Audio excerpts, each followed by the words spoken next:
YouTube, how we doing? Pass the prop, NFL edition for Thursday Night Football. Obviously coming at you guys talking about Ravens, Bengals. Joined as always by my guy Stu. What's good, man?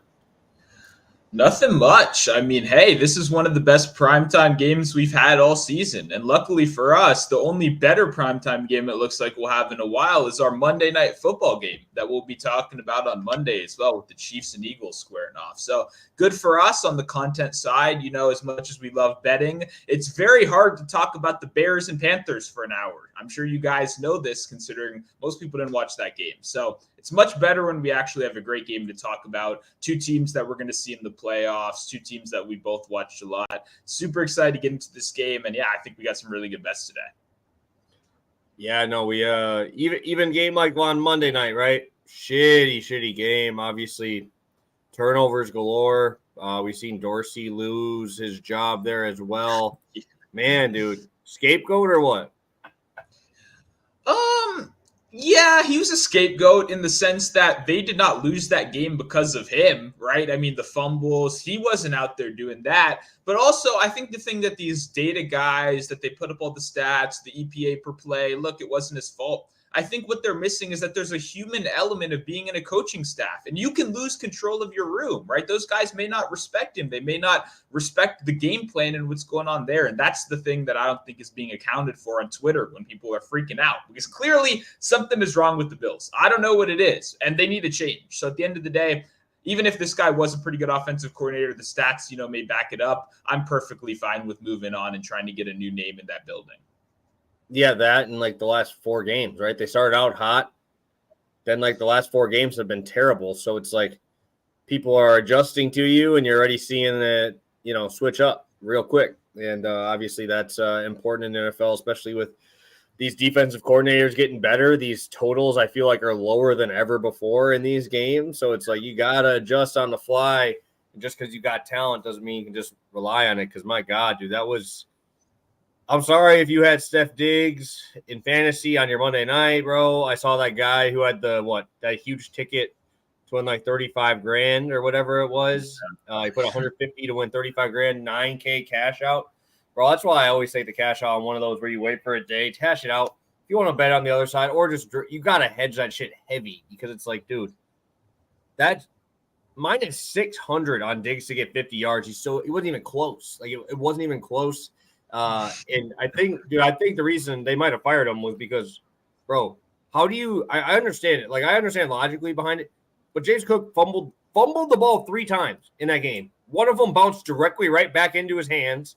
Other 2, or one got fully turned over, and the other one he recovered. So it's like, I understand you want to run the football on these dudes, but throw the damn ball short, bro. Like they weren't even trying to use the short passing game. All those picks are way down the field. Take the short dump offs. Kincaid was open on all of those plays. I didn't even have anything on those, but it's like it's wild to me, man. Like you're just running the ball up the middle, wasting clock, and then you lose. Like it was just karma, bro. Like it was just karma. Yeah, I had Kincaid live over 5.5 catches, and he did not have a catch for the last 14 minutes of the game, including 2 designed plays for Kincaid, where he was clearly the first read, and Allen rolled off of him, unfortunately. Even that touchdown that Allen did score, Kincaid was the first read on that as well. Just brutal, but, I actually really like that bet. So at the end of the day, you lose some like that. But, yeah, I would say for me the biggest thing about the Bills is, like you said, the predictability. They're one of the most predictable offenses in the league. It's very hard to kind of measure that, but PFF does have the perfectly covered plays metric, which they've been at the top of over these last couple weeks a lot. So it does kind of back it up that defenses are prepared. For me, I think the biggest reason, I think the biggest thing moving forward for all of us sports bettors, the number one thing here is, what are we doing with Josh Allen's legs? Was this an offensive coordinator thing, or was this a Josh Allen thing? Because from preseason, we have heard repeatedly, we're going to tune down the running. He's not going to be running as much. And that's been true. We've seen that. It's been way less designed runs. And what defenses are doing now is they're going, oh, we don't have to spy him anymore, which means we can drop another guy back in coverage. And that's not good for Josh Allen, right? He's not a great decision maker. And when you force him to make those decisions, that's when the mistakes come. So I'm hoping that this was an offensive coordinator thing, right? And now that Josh Allen's more back in control. Hopefully he reverts back to running a little bit more, because for me, I think that's a huge deal, not just for sports betting, but for opening up the whole Bills offense right now. Yeah, and last thing on that, on the Bills side of it, game plan wise, right? You talk about Andy Reid being an absolute magician at this, right? Where you hold your A game plan, right? You hold your A game plan until close to the end of the season. And maybe that's what they were doing with Josh Allen. You don't have a B, C, D. Exactly. You're fucking fighting for playoffs, bro. You might not even make it. Your ass might not even make it. Like, you play the Jets this week, and that defense wants nothing more than to just decapitate you, bro. Like, you got to find a way to just get a gritty win here. I'm benching Josh Allen in fantasy this week because I got Dak on my bench. Like, I got to throw him in there. Like, that's what it's come down to. I have a lot of high-value pick in Josh Allen, but his ass is sitting. Bro, I sat a 44 piece from Dak last week for freaking Josh Allen to put up a nice old 15. I sat a 44 piece for Geno Smith, so I feel you. I mean, at least he did okay, but yeah, Dak is starting for the rest of the year, baby. You earned it. I was shit talking you a couple weeks ago. Ignore all that stuff I said. You're number one, QB1, QB4 in EPA, QB3 in pass rate over expectation. They're slinging it now. I don't know why. I don't know what happened. Maybe they realized, hey, Tony Pollard can't run up the middle 24 times a game. Maybe that's a bad idea. And hey, suddenly we're cooking with fire now. So shout out Dak. We're moving over there. And that's what I mean. Like, we'll talk about it here with the Bengals here in a second. But you see these teams that are starting to play better, right? I understand the Bengals lost last week, but CJ Stroud played phenomenal. 2 interceptions in the red zone from Burrow, which does not happen. So I still think the Bengals are one of the hottest teams in football. I think they're fantastic. Obviously, they ran into a buzzsaw that is Houston right now. But them and Dallas, I would say, are 2 of the hottest teams in football. And it's been since there's like, fuck it. Why would we run it if we're not that good at running the football? Right? In this past week, I'm saying, how do you run the ball more than you're passing it? And you have Josh Allen back there. Dude, he's barely getting any rhythm. They were just running Latavius Murray, running James Cook. I understand you're getting chunk plays, but then you expect Josh Allen just to be able to do something later after not throwing the ball for a full drive and a half. It's like, come on, dude. Like, it just doesn't make sense to me. But, hey, it is what it is. Yeah, no, we can put that game in a rear view mirror so we can recap it real quick. It was 0-2, right? You lost Diggs, I lost Shakir. Both were victims of the Josh Allen experience this weekend. It's unfortunate. I think we both really liked our spots. You know, it's one of those things. But, yeah, brutal showing from Josh Allen. And, yeah, please, is he going to be the first 1.5 interceptions outside of PJ Walker this year against the Jets next week? Like, not a joke. Like, I'm asking, is he going to be the second quarterback in the NFL that I've seen this season to have 1.5 picks as his default line? Because I think so, and I still think I might take the over. My thing is you talked about it already. Like, if he's under pressure, does he just run the fucking ball? Does he throw the ball 25 times and on 35 dropbacks gets 10 carries? Right, they ran one designed run that I can remember off the top of my head, and it was like an 8-yard right up the middle because nobody was there. Yeah. Right, it's just like, it is what it is. We already just talked about Shakir and our other play. We're getting even. We got to get some money rolling back in the bank. They're still in the green, but hopefully we got some winners here for you guys today. Shout out Javonte Williams, man. He was the only shining bright spot for your boy here. Dude was fantastic. Just putting up some more numbers, man. Healthy Javonte getting us into those playoffs, fantasy playoffs. Once he's turned it up, man, him and Rashad White just putting my team on their back, sitting in that 6th and 7th round picks, just carrying me to the promised land, baby. Keep going, Javonte. We love you, man. You're a fan of the show. Yeah, sorry. While you were saying that, I just started getting even more mad that my play lost because I was running the flashback. Do you remember that play Josh Allen overthrew Shakir by like 15 yards when he was wide open down the middle? Right, out down the right side? Yeah, he was moving out the pocket like that. Yeah, sorry. I was getting PTSD flashbacks right there. But Javonte, man, carrying not only, the bets right there, but also, hey, our fantasy teams as well, our best ball teams. You and me, we're finally getting these late season pushes. I know you're not as big on them either, but I have a lot of Jonathan Taylor finally dominating. I believe 22 of 25 RB opportunities last week. Finally getting these guys that we drafted late to start picking it up a little bit. Yeah, well, we have Mr. Negative Kent coming in the chat here.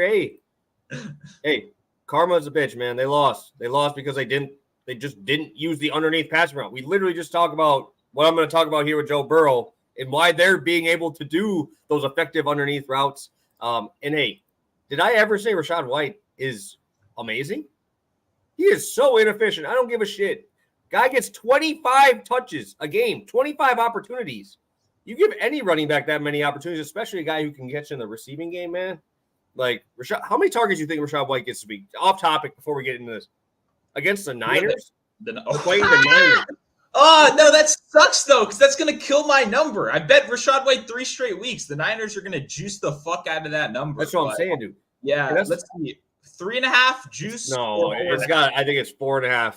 It's got to be. Probably. It's got to be. Probably. Okay, it's going to be 4.5 on DraftKings plus 125, and then it's going to open a day later on FanDuel minus 156. That's the prediction. Lock it in. We'll see if it happens. If it's 3.5, I'm playing it, by the way, because that's money. But that's what I'm saying, though, is like, I mean, he can suck, bro. Like, it doesn't. When you have that elite of volume, especially in PPR leagues that we're rolling with, man, I mean, he's getting 5 to 7 targets a game. If they're behind, he's getting almost double digits.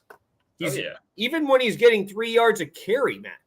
Even when he's still getting 19 carries. I don't, dude, Kent, your argument's almost irrelevant here. I don't give a shit. Well, I was gonna say bail out. I want him to be bailed out. That's his whole job, bro. I feel like he's mad at us right now, but we've been saying the same thing all year. I've hated on Rashad White since week 1. Him and Alexander Madison have been my number 1 and 2, negative rush rate over expectation. Just get the dump offs, baby. I feel like this is directed at us, but we hate Rashad White up here. I don't know. I love him because I know he's 95% of the RB touches. He's fighting with 47-year-old Chase Edmonds. Right. And they haven't even tried running Tucker out there, who everybody wanted to draft in best ball. And I did not touch one single piece of Mr. Sean Tucker from Syracuse. Stayed away from that one. So we're happy about that. But hey, do what you got to do, Ken. But all you need is one, right? I mean, that's all you need, man. Should Gabe Davis ever play in the world? He should never play in the NFL anymore. If you take away one big play, that's all he ever does. There's nothing else, right? That's literally his job. And if you get that many touches, you can only get fantasy points if you're on the field, my friend. That's the only way you can get on the field. So, yeah, no, Rashad White is in the lone category of a couple guys that are bottom of the league in rush yards over expectation, terrible on the ground runners, but they make up for it in volume and they make up for it in catches. And that's what we love here. It's predictable. We love predictability. I know Rashad White isn't going to do shit on the ground. We've seen it every single week of the season. That's beautiful for us. That gives us a data point to continue. And guess what? Their coaching staff is perfectly fine with it because, like I said last week, Todd Bowles is the most underrated, stupid coach in the league. No one knows about it because no one watches the games. But he's not doing a good job. They run the ball, whatever. We don't have to rant about that. We have a good game to talk about. So we'll move on from the Rashad White debate. But yeah, receptions, if any way possible, we get a 3.5 next week. Oh my God. I'm going to slam that number when it comes out. Yeah. And just to finish, that is not a good comparison. James White to Rashad White. That's not a good comparison. James White ain't ever getting 20 carries in a game. And we're seeing Rashad White get 20 carries a game. So that's what we love to see. But yeah, let's get into this game, man. We're going to be quick today. Obviously, only have one game to talk about here, but a great game, right? We talked about it a little bit already. Bengals heading into Baltimore, obviously for tomorrow. Bengals at 4. Bengals are +4 right now. 46 total. We're seeing you get the Bengals at +160, man. So I guess we'll go to the 4 sides here, Stu. Which one are you leaning to? Well, last time I tried to take it over and there was a missed extra point, no game-winning field goal. I'm never doing that again, okay? Like I said, I've only taken a couple this year and I hate it. So primetime overs are going back on the ban list right here. So for me, it's probably a side. I think I'm going to lean the Bengals. What number are we going with? Are we going 3.5 or 4? Because I've seen both. 4 is right now on DraftKings. Okay. Yeah, perfect. Because I thought 3.5 was the perfect number in my opinion. I thought 3 would probably be what I would open the number at, maybe, assuming there'd be a lot of Bengal or a lot of Ravens action on that side. But I'll take the underdog in a close divisional game. It's kind of as simple as that. two, very solid teams coming on at the right time. I think a bounce back opportunity for both. You mentioned it. I love betting on teams coming off a game where they lost because of the turnover differential. It's something I talk about in the Dog of the Week plenty so far this year. I mean, it would almost be as simple as if you take every team that lost the turnover differential by more, than 2 scores or more than 2 turnovers, and then you look at the final score, and if it was a somewhat close game, you just take the team that turned it over more. Because, at the end of the day, that's not a likely outcome. Joe Burrow is not a guy that's going to have 2 red zone turnovers in every game, right? And completely flipped the script in that game. So for me, obviously, huge credit to Texas. Amazing up-and-coming team. Love what CJ is doing down there. But I'm going back to the Bengals right here. I still think they turned a corner. It's still a very strong team. I hope they get, I hope they get T. Higgins for this. And the biggest thing for me, the number one concern I talked about on my Monday show is the pass rush unit for this Bengals team, because Hendrickson got injured at the end of last game and Hubbard is still out. So if those guys do not play, then that is really bad for the Bengals. And that's the biggest thing we should be watching out for in the injury report. Yeah, dude, I think you got to – I almost have to play under at this point for that reason. I just think they're just going to run the ball all over the place.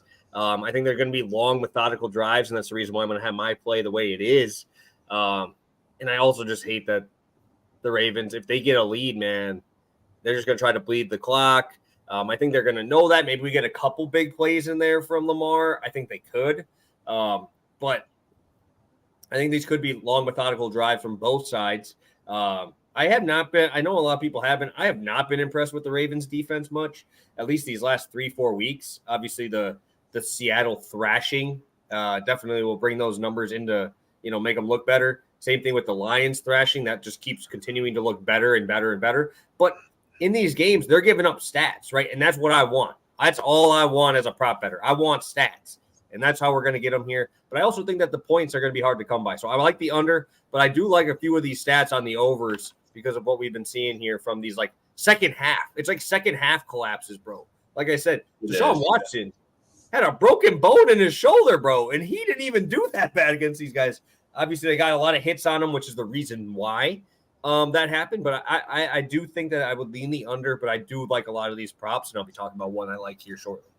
Yeah, I kind of like that energy of slow, long drives. Not fun for primetime television, right? But kind of how we see these divisional games go on. Like you said, both these teams are really built for it. I know we're both going to actually talk about that in our props right here, but I think that's a really good perspective. The only thing I'll say, though, is I don't think it's fair that we can say that a team like the Ravens, we can discount the Seahawks and the Lions, because those are the two teams, if you looked at their schedule and you said, if we need their defense to show up in any 2 games of the first half of the season, it would be those 2 games. And then they did it. And then they dominated 2 really good offenses. And then we're going to go, yeah, well, that's helping the numbers. Well, yeah, no shit, it's helping the numbers. They dominated 2 amazing offenses. So I get your concern. We had some discussions in my Discord comparing the Eagles and the Ravens. The lack of a dominant pass rusher, especially in the fourth quarter, is showing. I think a guy like Clowney has been doing great, but once we get to the fourth quarter and there's no pressure on the quarterback, I think that is a valid factor that is leading to some of these collapses right here.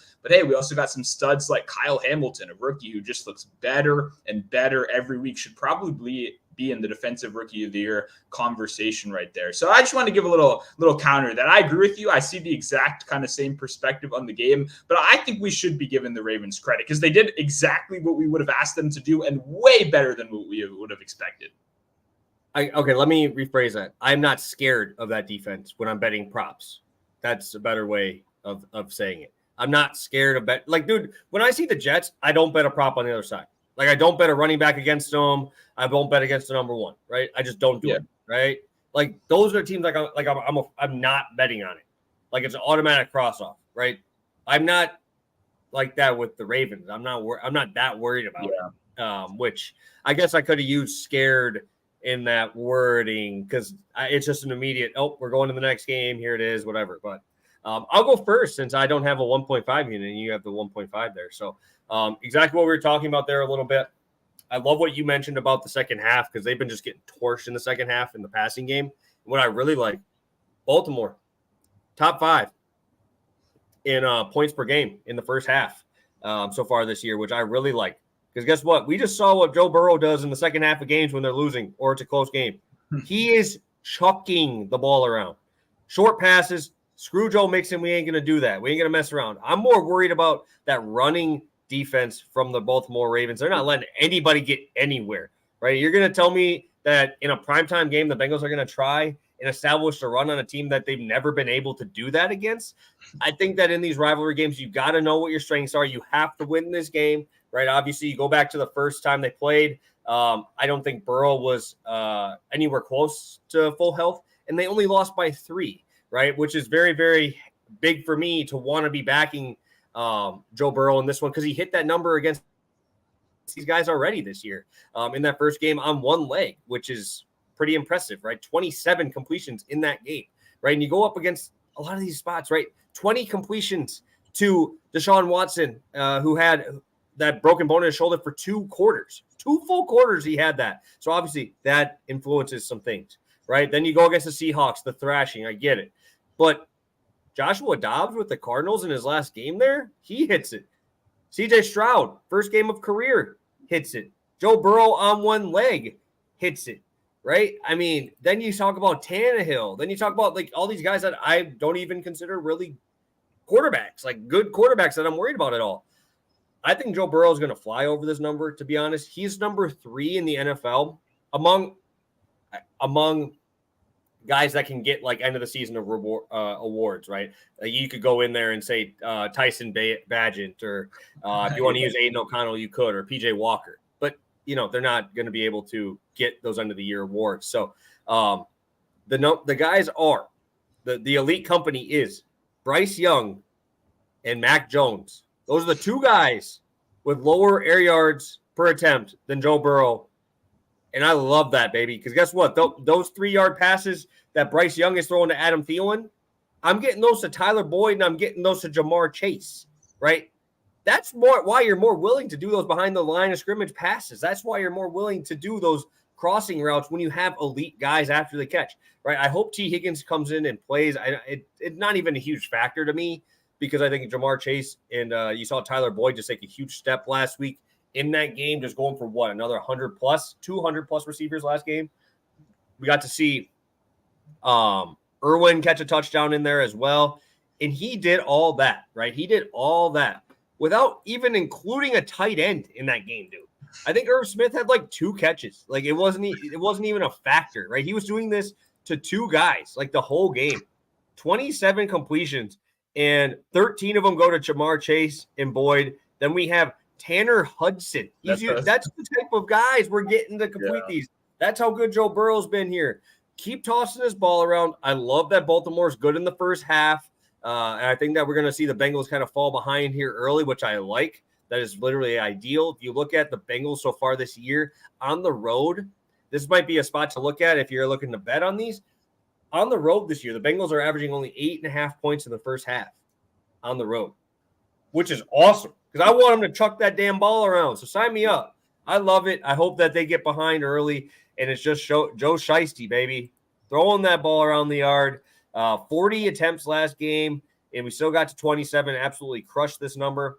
And I think that if it comes down to it late in the game, I think the Bengals could make a stop to get them that ball back with like 1 or 2 minutes left, where you kind of get that last-minute drive that just adds up everything there. But, you know, when it comes down to it, I think that the Bengals have enough on the defensive end to not get bludgeoned on the ground just over and over and over, and the clock just runs out. Sign me up for Burrow. I think that the attempts line is great, but he's just been super efficient, super at keeping that ball close to the line of scrimmage and let my guys have some space. So sign me up for Joe Burrow completions, going right back to the well on this one.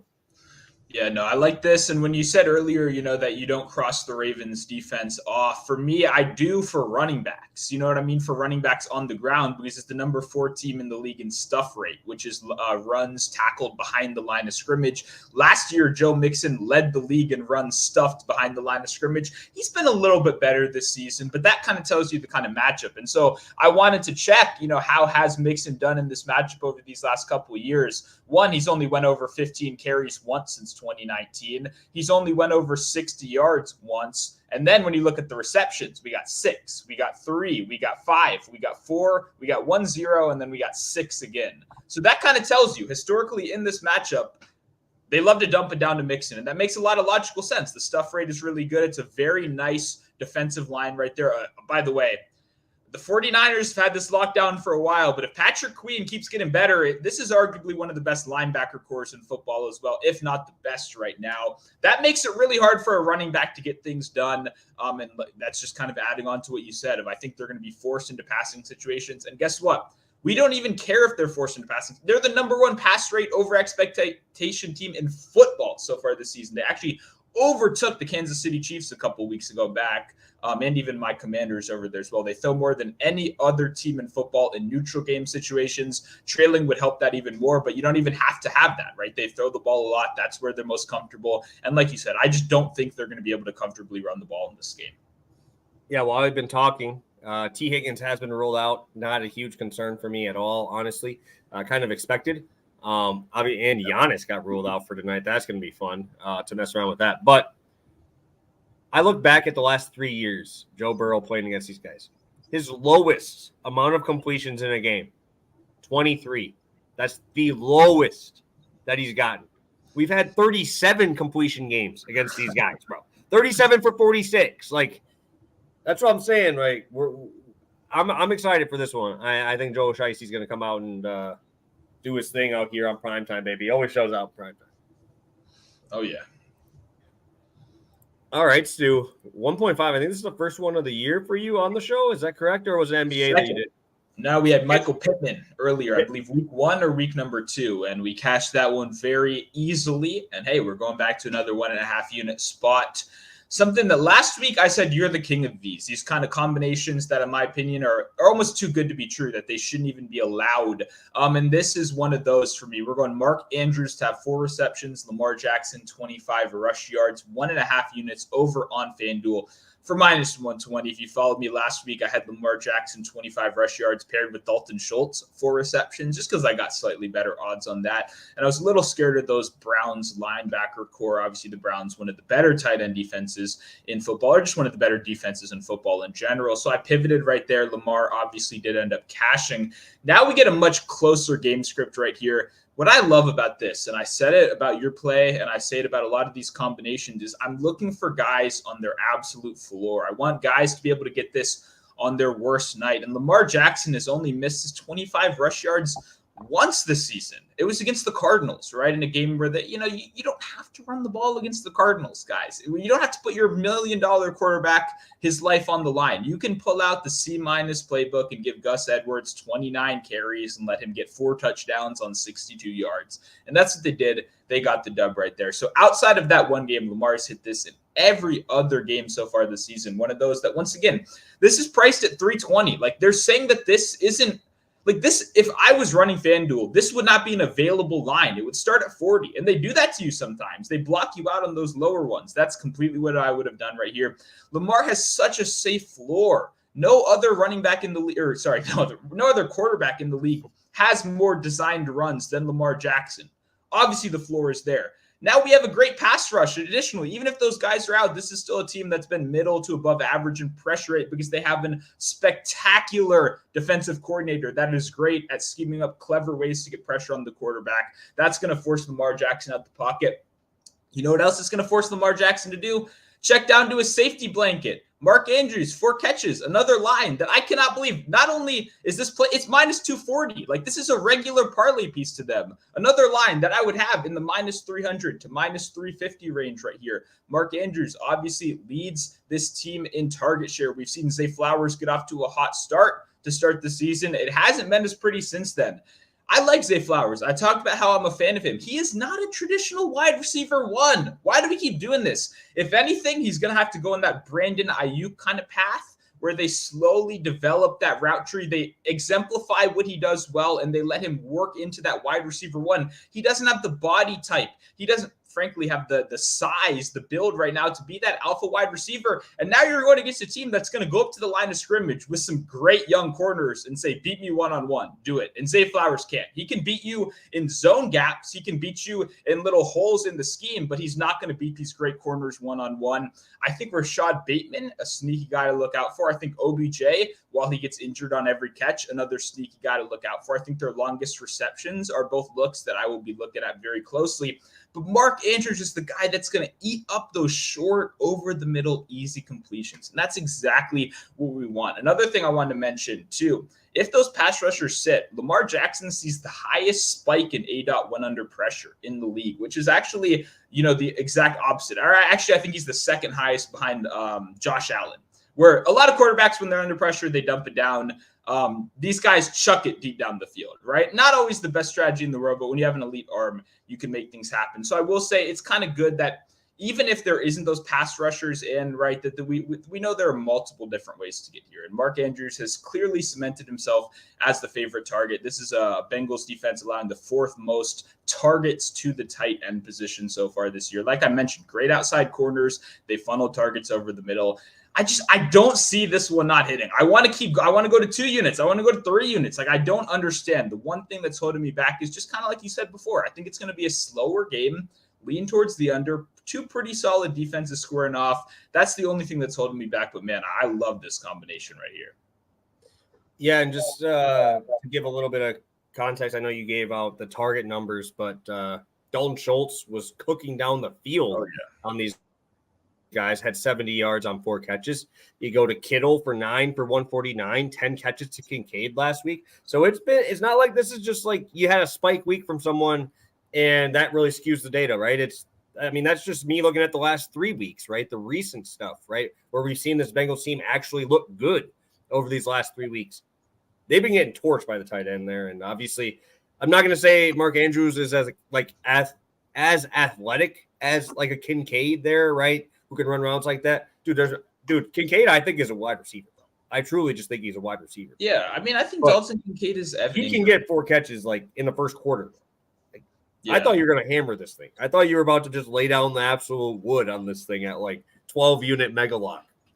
I want to. It's hard to be a responsible gambler because a lot of people watch this stuff and, they listen to you when you say absolutely hammer this. And I don't want to give out the wrong impression that what we do here is we make money over time. We beat them, a little slower. And I know it's not as sexy sometimes, but to be honest, I will have a little bit more behind the scenes on this one for sure. And I also might publicly double up on Andrews as well at that 54.5 receiving yards number for the exact same reason you said in the down the field action with Schultz and some of these guys the last couple weeks has been very nice.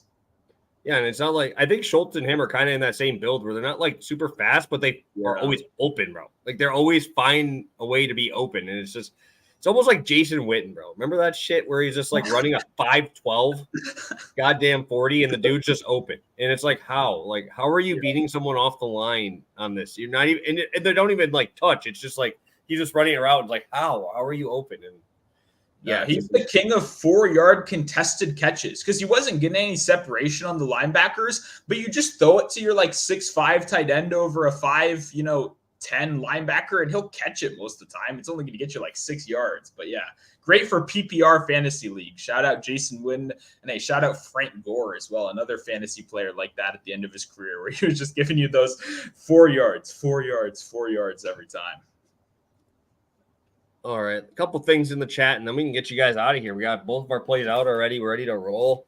Have you tried the ESPN app? It's just pretty much Barstool, isn't it? It's just Barstool. It's just the Barstool app. It's just a Barstool, just with different colors. Oh, yeah. Like, when you first figured out Photoshop when you were a kid and you could just, like, invert things. And you're like, oh, my God, it's the opposite of what it was before. But it's the same. It's the same. It's the exact same app. And by the way, if you were banned before, like some people that like to bet on Kadarius Toney in 2020, then, hey, you're still fucking banned. And you still can't bet money on that stupid fucking app. So fuck ESPN for buying the worst sports book there was, besides maybe like PointsBet. I don't know how the fuck those guys are still in business. I thought they were going to go out of business like Fox. I thought they are. Aren't they out of business? All these other losers. Oh, I guess you're right. Fanatics bought them. Another big company buying a shitty sports book. Come on. Somebody do your own thing in this fucking industry. God damn it. Because a new sports book should be good for us. We should be excited about this. But this is, if you're any sports bettor out there that's been on Barstool before and you have a pulse, they already know about you. You're not getting away with anything over there. So sorry, everyone's just been so happy, and I just had to get that out. Like, this isn't doing shit for me. It's just the same stupid fucking app that I'm limited to $4 props on, you know?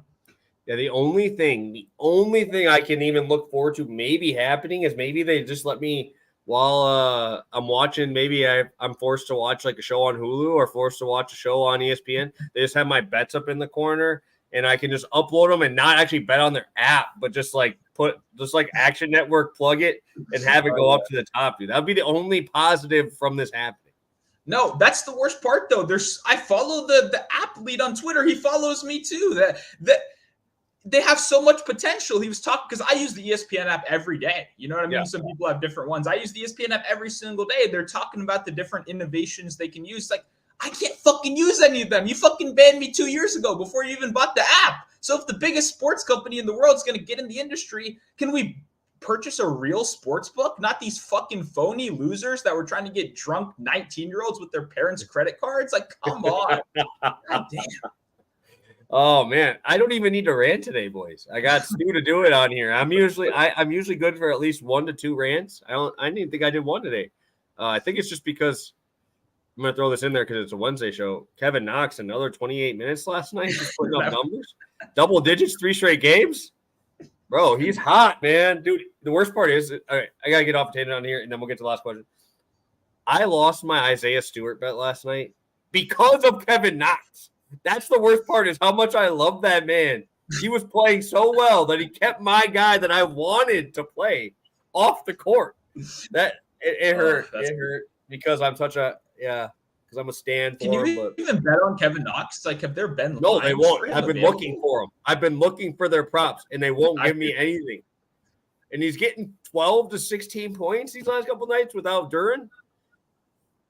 Dude, they even sent down that other dude, one of their G League guys, that Umede. He was on their G League. Yeah. Sent him down because I got Kevin Knox back. So he's actually getting real boy minutes now. All right, so back to football. Yep. It's funny, too. I feel bad. We pushed off the best question for last, too. Like this, because I've been wanting to talk about this since the beginning of the show. I think Keaton Mitchell is the most interesting name in this game, right? If you're betting long shots, at first I thought that was going to be someone I liked until I opened up the sports book. His rush yards was like 37.5 or something like that. He had 3 carries, right? What's his carries, like 3? I don't think it's up yet. I don't think they do carries until closer. I didn't see it yet. But if it is, I mean, like, he's on the Devin Achane kind of pathway. But I think that Devin Achane playing earlier in the year scared the sports book. So they made the line like unbettable. Because I don't know about you. Like I like Mitchell. The talent is there. When I saw Achane ball out, I was thinking a team might actually try to trade for Mitchell off the Ravens practice squad because they weren't using him. Because speed, that's what the NFL wants right now. And if you don't know Keaton Mitchell, I believe he ran the second fastest 40 time in the NFL draft combine this year, right behind Achane right there. I believe an Olympic sprinter or championship sprinter, something like that. He's got a track background is the point. Guy is pure money out there. But how can we dependably bet on this guy to get 35 yards if he's going to touch the ball 4 times? I mean, we're not playing the Cardinals here. We're playing your division rival in prime time. I know Gus Edwards isn't the most efficient running back in the world, but Harbaugh fucking loves this guy. I mean, they're brothers at this point. He keeps bringing him back every year. So it's hard for me to see Mitchell kind of elevate himself in this primetime matchup. I like him. I'm rooting for him, but I don't know about you. I just don't see myself being able to bet on him with how high these numbers were.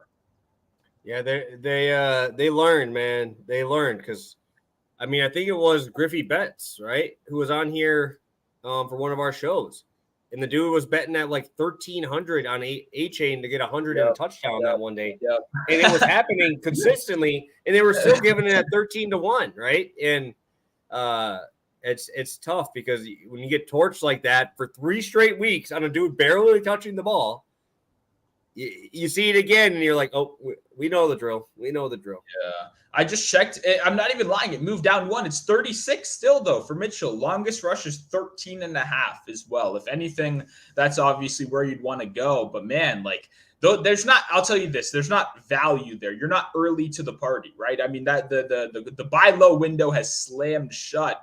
But you haven't got the 20 touches. You haven't got the 10 touches. You just got 3. So for me, that's a little bit scary right there. Maybe if they have touchdown, 250, you're not getting shit for that either. Gus Bus, that's the touchdown back too. That's not like you have an easy guy that you can step right over to steal that job. And Justice Hill had like 5 touchdowns in the first 3 weeks of the season as well. Lamar Jackson, by the way, exists. Best rushing quarterback in football. Man, the more I talk about it, I like Mitchell. I like the talent. I want to see him touch the ball. And I even Harbaugh in this post-game conference, this might be why the question, they asked Harbaugh, like Mitchell was good. Should he touch the ball more? And he was like, yeah, he was good. He should touch the ball more. Like, okay, thanks. You know what I mean? No shit. He's one of the few I will not listen to a word he says, bro, at all. At all. Nothing he says matters to me. Fair. Very fair. But yeah, overall, a lot of ranting right there. I like Mitchell. I like the talent, but I think those lines have just adjusted super fast. Beautiful. Let's recap, Stu. Get these guys out of here on this Wednesday show here. I'll be rolling with my guy Joe Shiesty over 24.5 completions, minus 120 on DraftKings. I'll be going 1.5 unit, baby. Second of the season after Michael Pittman earlier in the year, trying to make it 2-0. Mark Andrews, 4 catches. Lamar Jackson, 25 rush yards. Simple as that, minus 120 over on FanDuel Sportsbook. Man, nothing more true has been spoken, man. Nothing more true has been spoken. I want nothing more than to watch Michigan lose to Ohio State by 40. And I don't even like Ohio State, bro. Just want Harbaugh to lose on public TV. So, Stu, you got anything for the people here before we head out? Obviously, pretty big Wednesday slate across the board. I'm sure you have other stuff out as well, right? Yeah, I mean, I'll be at the Wizards-Mavs game tonight. Jordan Poole, 40 bomb. Derek Lively, double-double are already locked in. Jordan Poole, this is your last chance to get off the ban list. I'm saying this in a public forum. You were banned. You were previously banned for very good reason. It seems like you don't care about basketball, but I'm willing to give you a break. For one game. I'll be there tonight. You're playing Luka. This isn't just for me. You're playing Luka. You're playing Kyrie. These are stars. Maybe more than 10 people are going to be watching tonight. 40 bomb. We need it. It's been nothing so far. And I know he sees this. This guy's on Instagram more than anyone. How do you think he meets all these IG models? He's scrolling more than anybody else. I know he sees this shit. I know it. It's been on every single major sports platform over these last couple days, clowning you, calling you a loser, calling you a bum. Are you a bum, Jordan Poole? No! You're dropping 40 tonight, baby. Let's do it. I'll be there live to watch it, too. Let's fucking go. Yeah, I have absolutely nothing to say about Jordan Poole. That boy is cheeks. So, unfortunately, I mean, maybe he can run into some half-court jumpers for 3. Maybe make 10 of them, maybe. I guess that's your only chance, really, because, bro, I've been kind of fucking with a little bit of Kuzma lately, bro. That dude's been kind of nice. That's the true number one option. At least he should be. I mean, Jordan Poole's mine. I don't think it is, but I saw Kyrie listed as questionable, which means his ass ain't playing. So Luka about to drop like 50-point trip dub on top of your head, bro, and he's gonna walk like this down the floor because Jordan Poole is about to get smacked, bro. I don't know. Denny's a pretty good defender out there. We got my guy Bilal, and I know the lines are now. Bilal Steele, I gave it out everywhere, and it was free. It's going to be free again tonight, baby. Hey, I'm just saying Denny held him to 28 points the last time I watched. There might have been more where he didn't, but I didn't see those, so those aren't real to me. So the one time I do remember, he held him to 28 points. That's not a 30 bomb. That's under his prop line. That's pretty good. So shout out Denny. All I'm saying is I watched yesterday's Mavs game for about 30 minutes. Yeah. That boy is going to torch you guys. Yeah, he's cooking right now. Oh, my God, dude. That was the worst game I've ever seen out of Luka in my life. And now he gets to head and face Washington in Washington after being upset. Angry Luka? Dude, yeah. I think he does exactly what he does to the Clippers every time he sees fucking Kawhi, bro. I think that's what he does tonight because he's that mad. Why do you think I'm going to the game? I don't give a fuck about these guys. I'm going to watch Luka. I mean, hey, I live in D.C. I could go to any Wizards game. These guys fucking suck. So I want to watch Luka ball out. I don't give a fuck. I mean, I'm rooting for Denny. I'm rooting for Bilal. I'm rooting for Jordan Poole tonight. Like I said, your last chance. It's a long season, buddy. Your last chance to get off the ban list today, live in person. I know most people don't care about the Wizards, but I did have to let him know that this. I mean, I think he's watching right now. I think that's the thing. I know, like I said, Twitter, Instagram, he's on social media a lot. I think he's watching. I think he wants to prove a lot of people wrong, and I'm here for it. I'm not hearing any of the hate, Jordan. It's a pool party in DC today. Looking outside, it's about 42 degrees. That's not going to stop anyone, baby. Let's go. Yeah, shout out to Denny for not doing anything in the entire fourth quarter last game and not getting my long shot prop of a double-double. And shout out to the Wizards for blowing a 29-point lead last game against a Toronto team who has looked like ass. So shout out to you, Denny, for having 9 points, 8 rebounds through 3 quarters and finding a way to not double-double because they scored 1 point in 7.5 minutes to end the game. So shout out you, Denny. You're selfish, bro. So hopefully you lock up. No, I kept trying to end the show with energy. I gave like 3 great stopping points. I gave a fist bump. I set you up to end the show, and then you just brought it back. Well, I know. I'm saying you ended it on negativity. We could have ended it on a positive note on inspiration, but you just wanted to hate the Wizards. And come on. I'm saying no. I only wanted to hate Denny Avdia specifically for his absolute trash quarter. He's made us some money. I'll bring a little bit of energy here. Obviously dropped my YouTube play of the day spot for today. Dropped an NBA and NCAA. I actually really like both of those spots I have today. Dude, I want some energy on Joel Embiid tonight, bro. Please play, dude. I want to see that game when they're fully healthy, bro, because you just got a game against the Pacers, fast-paced game, absolutely cooked them, and you lost. I'm expecting them to sit. They put him out as questionable now with a knee. Bro, let me just watch Boston and 76ers play in the Nick Nurse era, bro, where I'm going to see Embiid play 40-plus minutes against the Celtics. Like, I want to see that so bad. And also, going to see I think we're getting a Bobby P night again, bro. Back-to-back Bobby P nights. You got no Giannis after you got Bobby all mad playing the Bulls. He cooks, gets a double-double in like 20 minutes. And now you're going to give him a game with no Giannis, bro? Bobby P might just go crazy, dude. He gets 2 games with actual usage. I'm excited for that one. Maybe a little Marshawn Beauchamp. Maybe we get a little bit of these low-end Bucks. Dame Lillard, I think's first game without Giannis. Could be a fun one tonight with the Bucks facing the Raptors. Went from 4.5 to 1 in 15 minutes after the Giannis news. So should be a fun one there. And obviously Sacramento and the Lakers. Late night hammer too, baby. Love that. Should have a fun slate actually here. Just said that Dable's going to stay with the Giants next season, barring something extreme. Terrible. I mean, all right, guys. Are you? I just killed the energy there. I don't know if I want to fire Dable. I think I would give him. No. It was it said Dable and then the GM to remain. Okay. Both together. Okay. Gotcha. I'm like, dude, so I thought something was going to change there, but I guess not. Yeah, that's fair. But yeah, make sure to watch this play of the day video. If you're looking for the NFL quick recap, scroll back like 4 or 5 minutes before the random NBA ranting and such. Great show today. A lot of good picks. We finally get a good Thursday night football game this weekend. I think we're going to cash some tickets. Love it. Thank you guys for tuning in. Hit that like button on your way out. And make sure you guys are tuning in Friday. Got a guest signed up for you guys.